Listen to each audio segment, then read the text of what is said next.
Hello guys, this is the Simple Bidoof here, back again bringing another video onto the channel. If we can get a like on this video guys, that'd be absolutely insane. And make sure you do drop a cheeky subscription if you're new to the channel.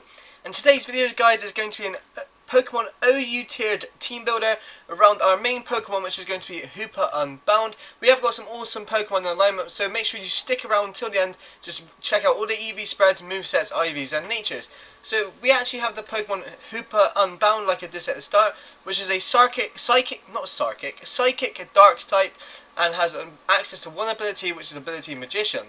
Magician, if this Pokemon has no item, it steals the item off a Pokemon, it hits with an attack, which is very, very nice.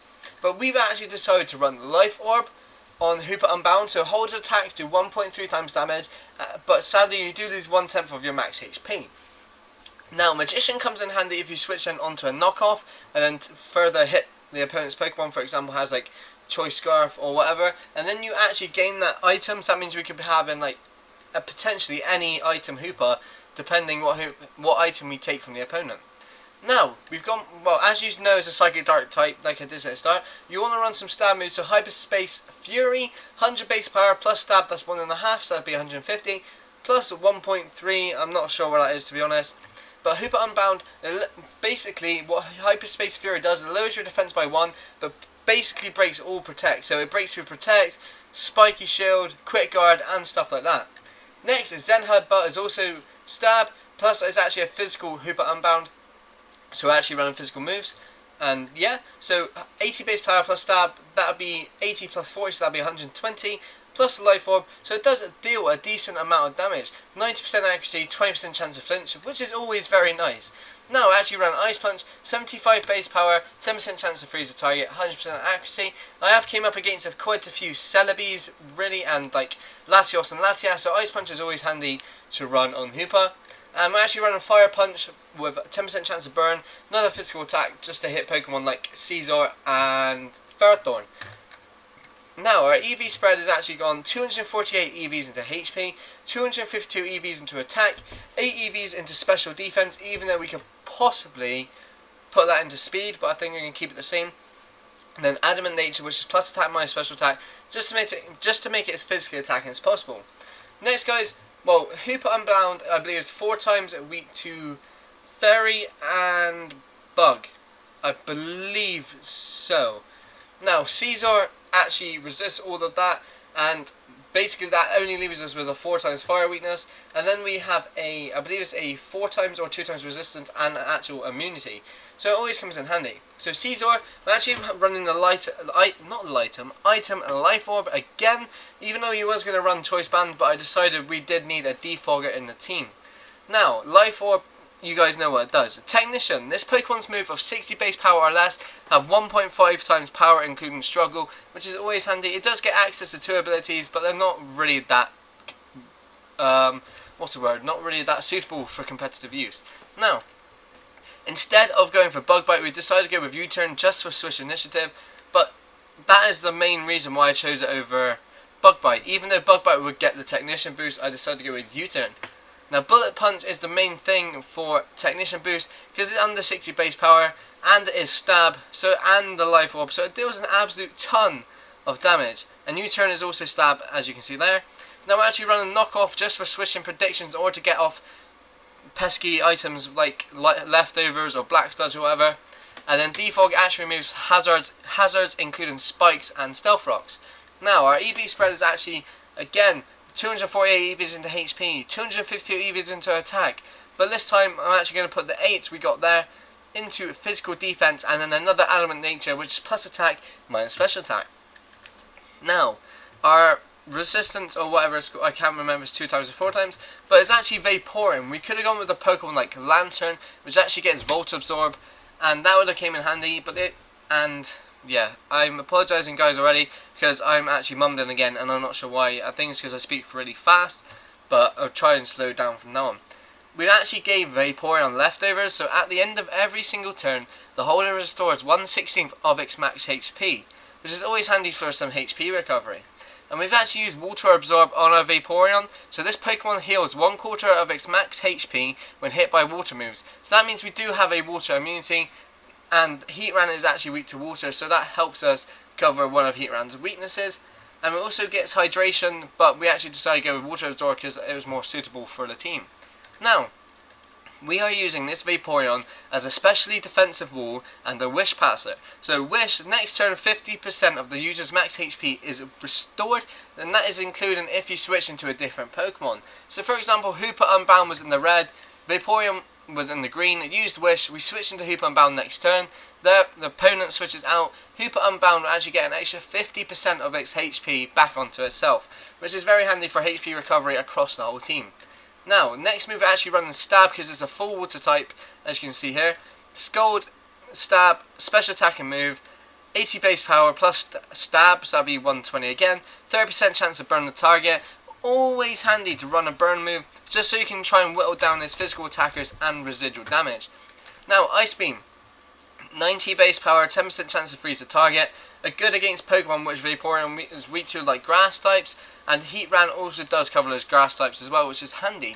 Now, we're actually running Protect, so we can either stall out our opponent with Wish Passing, or we can Wish ourselves, but I'm actually tempted to remove Protect and actually put Toxic, and I believe that's what we're going to keep it as.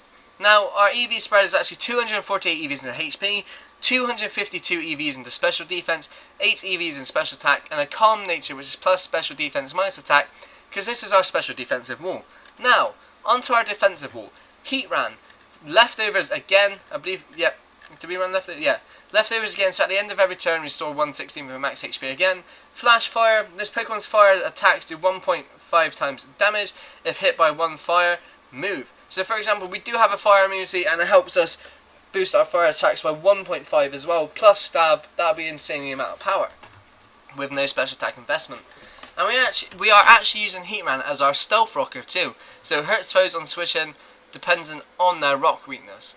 And we're actually running Fire Blast with Stab, 85% accuracy, 110 base power, 10% chance to burn, always nice again. Earth Power, Stab, 90 base, wait, is it Stab? No, it's not Stab, is it? Because it's a fire steel type, I'm an idiot. Earth Power, 90 base power, special attacking move, 10% chance to lower the target special defense by 1, and then Flash Cannon, which is Stab, not flipping ground, Steel is Stab, 80 base power plus Stab, 120, 10% chance to lower the target special defense by 1 again. Now onto the EV spread, 248 EVs into HP, 252 EVs into defense as it is our defensive wall, 8 EVs into special attack, and a bold nature which is plus defense minus attack because it is our defensive wall. Now, Gengar. We're actually running a Choice Scarfed Gengar. I was debating between Choice Scarf and Choice Specs, but you don't really see Choice Scarfed Gengar that often, and it can work out to be very, very powerful if used correctly. So Choice Scarf, the holder speed is 1.5 times, so it's actually times by 1.5, which is really nice, but it can only have the choice of one move unless it switches out. Now, it actually gets the ability Levitate, so this Pokemon's immune to ground, gravity, Ingrain, Smackdown, Iron Ball, blah blah blah. And basically we need that because Heatran is 4 times weak to ground, and we do have a ground immunity which actually covers that area, which is always nice. Now Gengar is a poison ghost type, that's what I mean, and basically it is weak to Psychic, but Psychic actually helps us hit opposing Gengars as well. So it actually has 90 base power, 100% accuracy, 10% chance to load the target special defense by 1. So we're actually using some Stab moves now, which is Shadow Ball, 120 power with Stab, 20% chance to lower the target special defense by 1. Sludge Bomb, 90 base power, special attacking move as Stab as well, so that'll be 135 overall, 30% chance to poison the target. Always handy to run a poison move as well, just to keep whittling away at those pesky walls which always get on your nerves. And now Thunderbolt, because we need some thunder coverage. I was either going to run Giga Drain or actually Energy Ball, but I decided to go with Thunderbolt. So 90 base power, 10% chance to paralyze, and hit other water Pokemon. EV spread, max special attack, max speed, 4 special defense, and a timid nature which is plus speed minus attack because we want to make it as fast as possible. Now, we actually decided to run Mega Lopunny. So Mega Lopunny with the item Lopunny, it comes with the ability Scrappy, so that's what his Mega thing is, and well, that's what his Mega ability is. Drain Punch, 75 base power, 100% accuracy, recovers 50% of the damage dealt, so this is our HP regeneration for Mega Lopunny. Power Up Punch, 100% chance to raise the attack by 1, so that's good for helping us boost our attack, but I was debating between Fire Punch, Thunder Punch and Ice Punch. I wasn't too sure what to run.